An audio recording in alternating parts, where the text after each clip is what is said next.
German personal pronouns. In today's video, I will explain you the different German personal pronouns. So which ones do exist? Do you have to decline them? And what's the difference between first, second, and third person?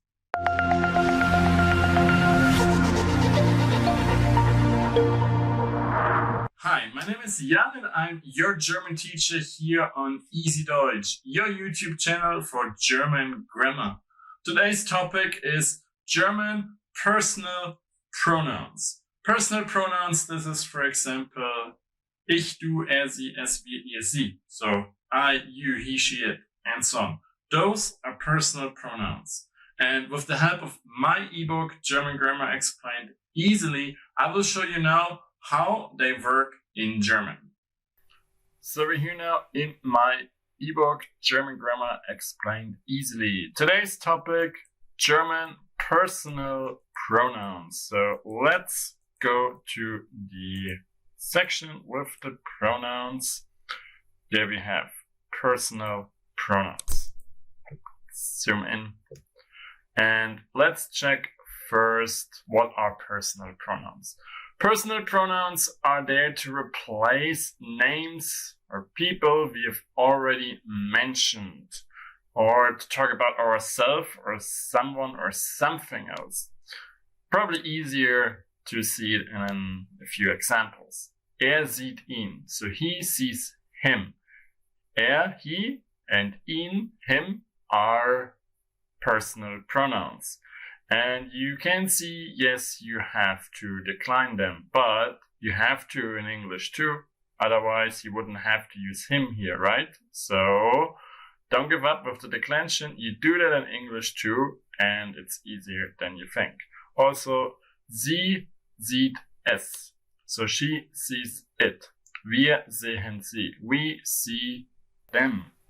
So those are all personal pronouns because they replace somebody or something we have mentioned before, or we actually know who we're talking about.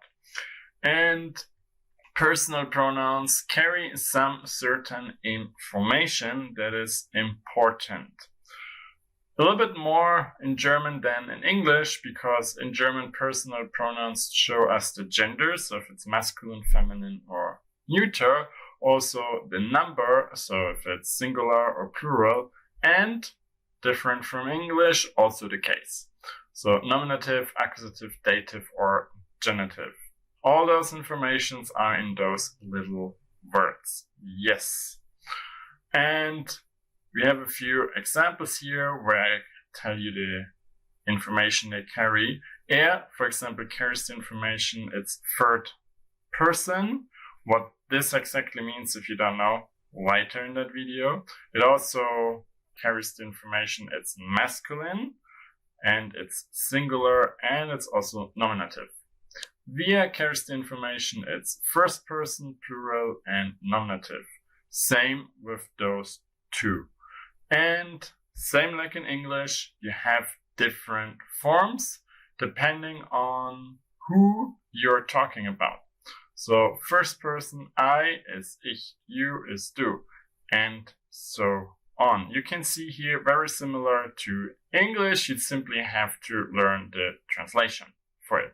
What is a little bit different is the second person plural, ihr, that's the you in English for you plural, because you can see here you singular and plural second person is the same in English. It's always you in second person. In German you have three different versions. It's the informal second person singular, it's du, you. The plural version, informal, is ihr, like in English, like you or you all. And you have the non-existent formal version, like in English it doesn't exist, in German it does. It's the same for plural and singular. It's the Sie with the capital S. In English that's also you. So with you, you have to pay a little bit attention. For everything else, you simply learn the translation of it. Ich is I, er, he, sie, she, es, it, wir, we, and sie, third person plural, is they.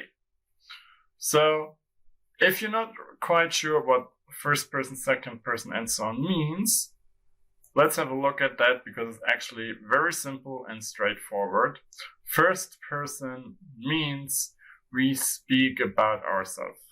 So that's, if you just have a look at the singular, we are just talking about one person, and that's me. There's not really anybody else involved. Ich gehe nach Hause, I go home. Wir machen immer unsere Hausaufgaben. We always do our homework. In plural, wir always includes me in a group. And second person, that's du, ihr, and the formal version. That's usually there are two people involved. So you're talking to somebody and you're addressing that person. And for example, du wirst heute dein Zimmer aufräumen. You will clean your room today. So that's probably a mom or dad addressing the son or the daughter that he or she has to clean the room today. Habt ihr eure Deutsch-Hausaufgaben schon gemacht? So did you do your, have you done your German homework already? That's the teacher addressing you as a student. And this is all you. In English, in German, you have to make a difference if it's formal and informal and if it's singular or plural. But we will always speak to somebody. There is no third person involved. The third person, if there's a third person involved, then we call it third person. And you notice too, it's er, sie, es, he, she, it. So that's the third person. We speak with somebody about a person that's not present in the conversation. This is third person. Marcel ist in Luisa verliebt. Keine Ahnung, aber geht heute mit ihr ins Kino. So here, those are the nouns. That's not a pronoun because here we have to mention first who are we talking about. And then, so Marcel is in love with Luisa. Keine Ahnung, no idea. Aber geht heute, but he goes today mit ihr ins Kino, with her in the cinema. So, but he goes with her to the cinema. So you can see here, same like in English, we replace those in order to not be repetitive. Like you could also say, keine Ahnung, aber Marcel geht heute mit Luisa ins Kino. You could say this too, it's 100% correct. It just sounds very repetitive then, so that's why we use personal pronouns. But this is no different from English. So should be easy, and you simply have to learn the translation here and that you have to decline them according to the case. If you have no idea about cases yet, I already published a whole playlist about the cases, including an easy step-by-step guide to the correct case. So I will link that for you in the info cards and also in the description of the video. So check that out if you're still struggling with the German cases.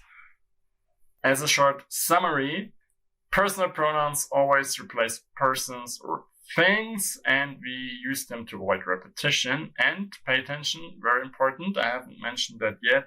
Sometimes it is not that obvious to what a pronoun refers. That's actually a bigger problem in English because you don't have a declension there that much.